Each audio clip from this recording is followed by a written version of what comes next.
Project Mercury was the United States' first manned in space program. It was started after the first American satellite was launched into space. It was designed to catch up to the Soviets in what they had accomplished.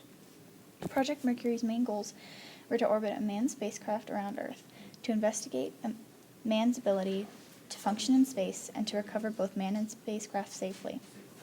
Scientists were unsure of how humans would be affected in space. Some even thought that their eyes would fall out of their sockets. So in order to reduce risk, astronauts were placed under extreme and repetitive tests to ensure their health was flawless.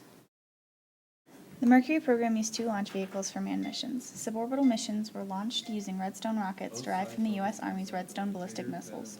They used ethyl alcohol fuel, which produced a thrust of 78,000 pounds. It was 84 inches tall. For orbital flights, they used Atlas launchers derived from the SM-65D Atlas missile.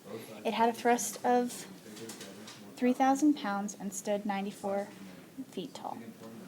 There was a total of 20 unmanned missions. All were destroyed to test the integrity of the spacecraft, along with the ability to return to Earth safely and perform all necessary procedures while maintaining control of the spacecraft. The first American manned mission was Freedom 7. Its main objective was to determine man's capability and wellness in space, along with returning to Earth safely.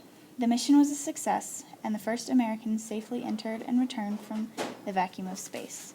There were 7 more manned missions: Liberty Bell 7, Friendship 7, Aurora 7, Sigma 7, and Faith 7. They all shared a common goal of testing how man would be affected in space, and included the major accomplishment of putting the first American in orbit. All missions had excellent results and were successful in confirming that man could indeed survive in space. These great results led to Project Gemini and ensured our continued growth of knowledge and exploration of space, along with new technologies.